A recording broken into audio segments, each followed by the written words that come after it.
ETF index mutual funds నేర్చుకుని stock మార్కెట్లో రాణించాలనుకుంటున్నారా? వెంటనే ఈ నెంబర్కి కాల్ చేయండి. జై గురుదత్త గురుగారు. జై గురుదత్త గురుగారు, ఈ మధ్యకాలంలో మనం చాలా వింటున్నాం, వారాహి అనే పేరు వింటున్నాం. వారాహి పూజలు కూడా చేస్తున్నారు అని. అసలు వారాహి అంటే ఏంటి గురుగారు? వాహనాలకు కూడా ఈ పేరు పెట్టుకుంటున్నారు కదా.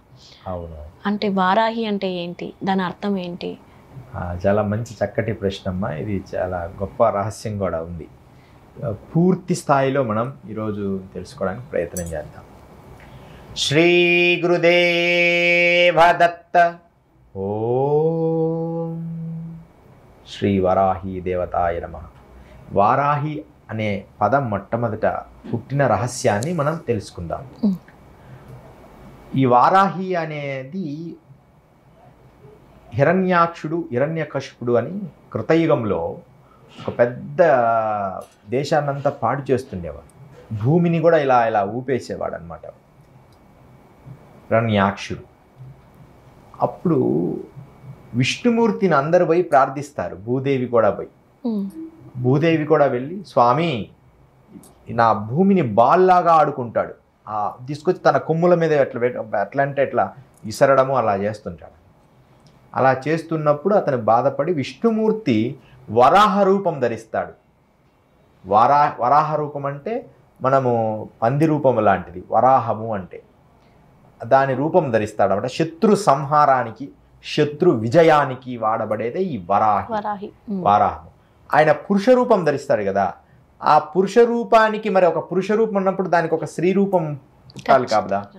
దానికి స్త్రీ రూపంగా, ఆ వరాహ రూపానికి స్త్రీ రూపంగా ఏ రూపం అయిందో దాన్ని వారాహీదేవి అంటారు.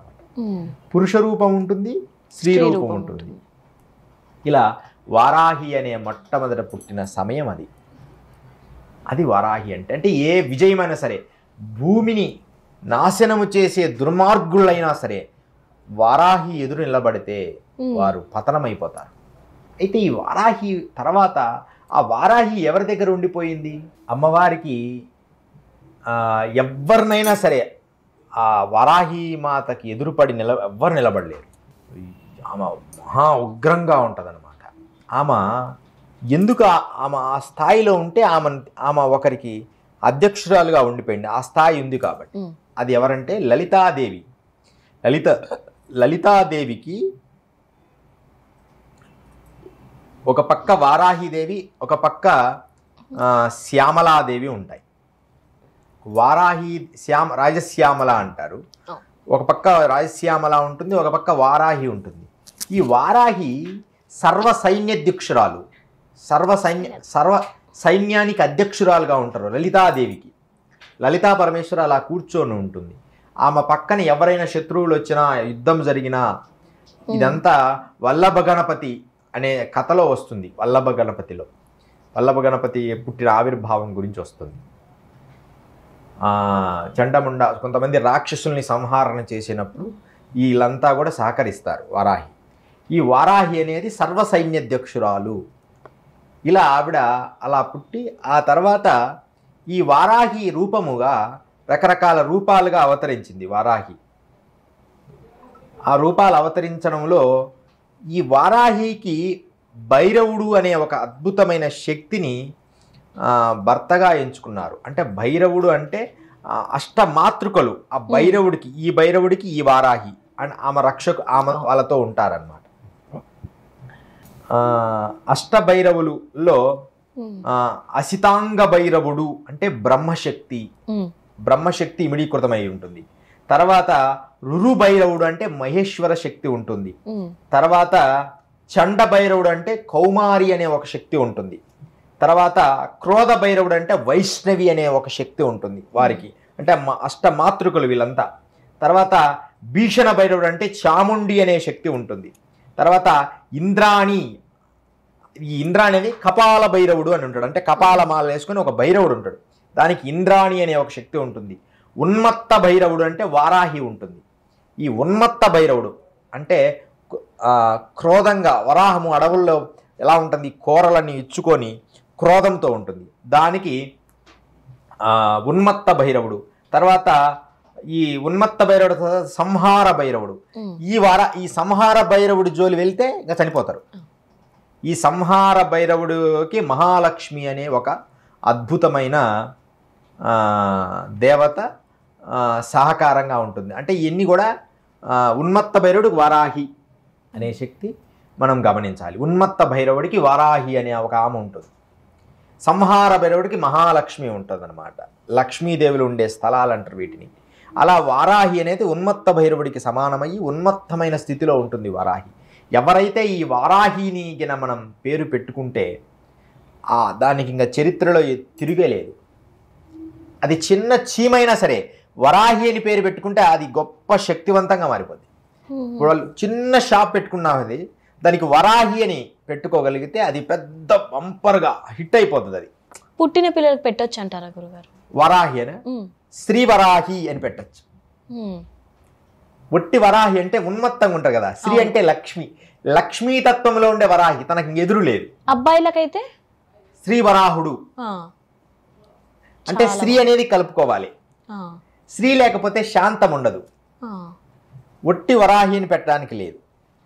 ఎందుకంటే అది విష్ణుమూర్తి కాబట్టి మనం పెట్టుకోవచ్చు. కానీ దాని తెలుగులో అర్థము పంది అనే ఆ భావన ఉంది కాబట్టి పెట్టుకోరు ఎక్కువ మంది. పిగ్ అంటారు కదా, అందువలన పెట్టరు చాలా వరకు. కానీ మనం భగవంతుడి పేరుని భావించి శ్రీ అని కలుపుకొని మనం పేరు పెట్టుకుంటే మంచి శక్తివంతంగా పనిచేస్తుంది. ఈ వారాహి హోమం కూడా జరుగుతుంది. ఇక 2 నెలలు ఉంది. జులైలో ఉంటుంది వారాహి. అయితే మేము ప్రతినిత్యం వారాహి చేస్తూ ఉంటాం. మేముండే మా ఆశ్రమంలో, మేముండే స్థలంలో, ప్రకోష్టంలో. ఈ వారాహి ఎవరైతే చేస్తే వారికి ఆశీర్వాదం చేస్తామో వారు ఖచ్చితంగా ఏ దాంట్లోనే విజయం సాధిస్తారు. ముఖ్యంగా వారాహికి 2 మార్గాలు ఉన్నాయి. ఒకటి రాజకీయాలుగా ఎవరైనా తలిస్తే విజయమే వస్తుంది. వారాహి అని పేరు వాహనానికి పెట్టుకుంటే అది విజయమే. పవన్ కళ్యాణ్ ఈ మధ్యలో పెట్టుకున్నారు. అది అంటే అది ఎవరైనా ఇంకా తిరుగులేదు, ఆ వాహనానికి అది పేరు పెట్టుకుంటారు.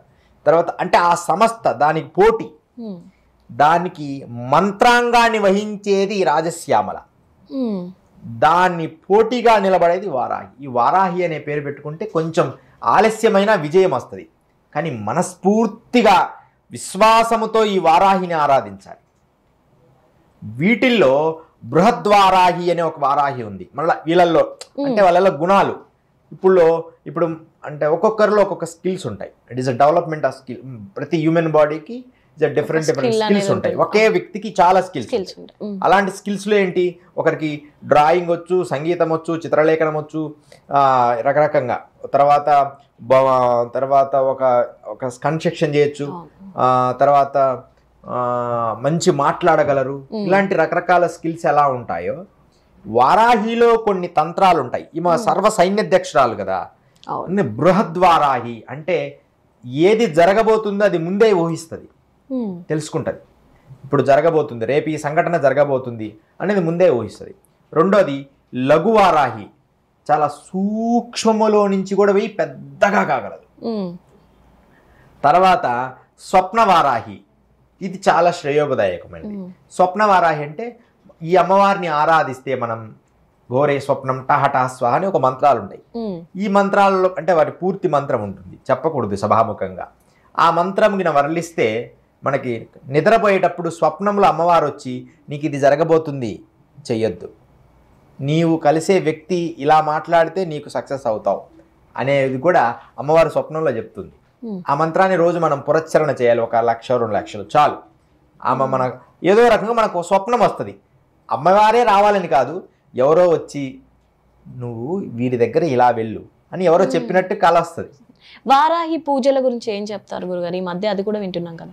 వారాహి పూజలు అదే మనం ఒక్కొక్కటి. వారాహి తర్వాత ఏంటంటే తర్వాత కిరాతక వారాహి, ధూమ్రవారాహి అంటే ధూపం అంటే ధూపం పొగ వేసి ధూమ్రవారాహి, పొగ ద్వారా మన శత్రువుల్ని సంహారం. కిరాతక వారాహి అంటే స్తంభనా దేవత, అంటే ఇంకా శత్రువుల్ని నాశనం చేసేది. అందుకని ఈ 5 తత్వము ఒక్క వారాహిని ఆరాధిస్తే 5 తత్వం వస్తుంది. అయితే ఈమెను ఎప్పుడు ఆరాధించాలి, ఎక్కడ ఉంది? ఈమె ఎక్కడ ఉందంటే కాశీనగరంలో ఉంది. ఈమె గర్భాలయం భూమి లోపల ఉంది. భూమి లోపల ఎప్పుడు రాత్రిపూట మాత్రమే ఆమెను ఆరాధించాలి, చీకటి ఉన్నప్పుడే. అందుకని మేము తెల్లవారుజాము 4 లేచి ఈ అమ్మవారిని పూజ చేస్తాం. తర్వాత ఉదయం 6 గంటల లోపే పూజ అవుతుంది. మళ్ళీ రాత్రి సాయంత్రం 6 తర్వాత పూజ చేస్తాం.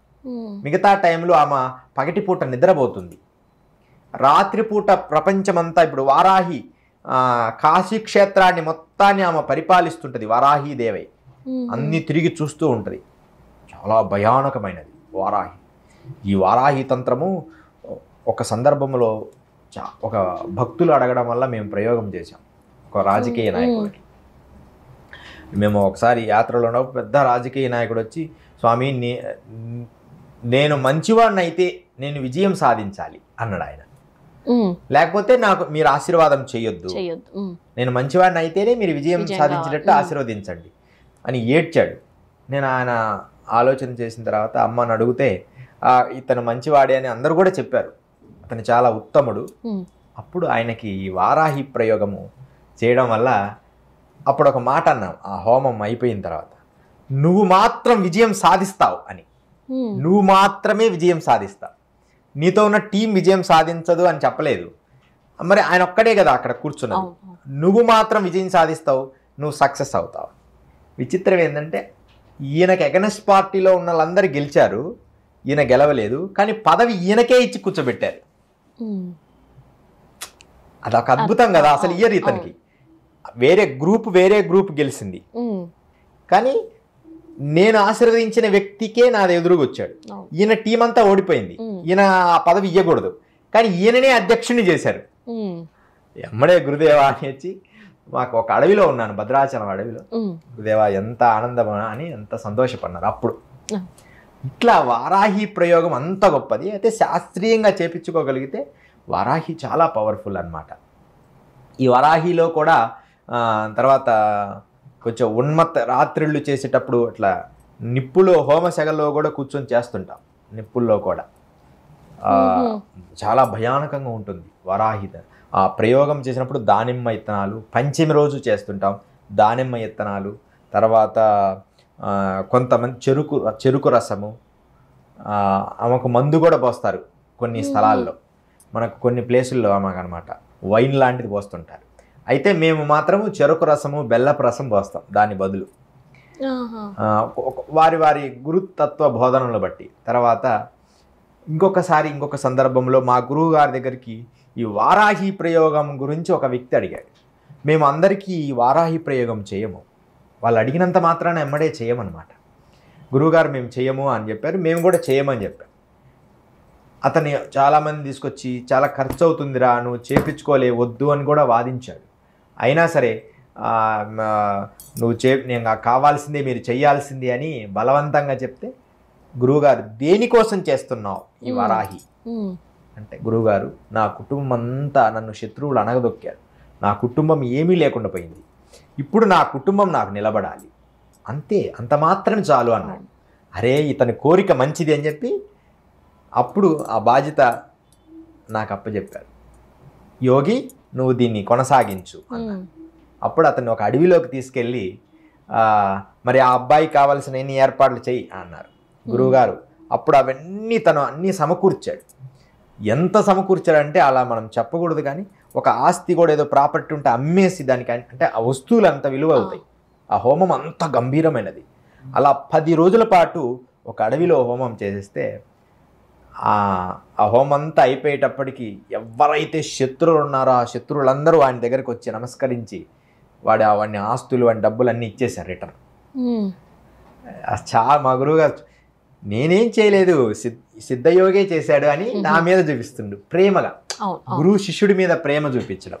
అందుకని వారాహి ప్రయోగం అంత బలమైనది, అంత శక్తివంతమైనది. వరాహి అంటే లక్ష్మీదేవి స్వరూపమే. అయితే యోగులకి కుండలిని జాగృతం అవుతుంది. ఈ వారాహి చేస్తే షట్చక్రాలు అంటారు కదా మనిషి లోపల, అవి షట్చక్రాలన్నీ మేల్కొంటాయి అన్నమాట యోగులకి. ఈ వారాహి శక్తి కొన్ని సందర్భాలలో ఎక్కువగా కొన్నిటికి కాపలాగా పెడుతూ ఉంటారు వారాహిని. కొన్ని దేవతలకి, కొన్ని విగ్రహాలకి, కొన్ని కొన్ని విషయాలకి కానీ, భూగర్భ విషయాలకు కానీ, దేవాలయాలకు కానీ వరాహి అనేది మంచి శక్తినిచ్చి ఆ స్థాన బలాన్ని పెంచుతుంది, వాటికి రక్షణగా ఉంటుంది. ఎవరైతే వారాహి తంత్ర సాధన చేస్తారో, వారాహి మంత్రాన్ని ఉచ్చరిస్తారో వారికి ఖచ్చితంగా మంచి విజయాలు చేకూరుతాయి అన్నమాట. అది వారాహి తత్వం. జై గురుదత్త. జై గురుదత్త గురు.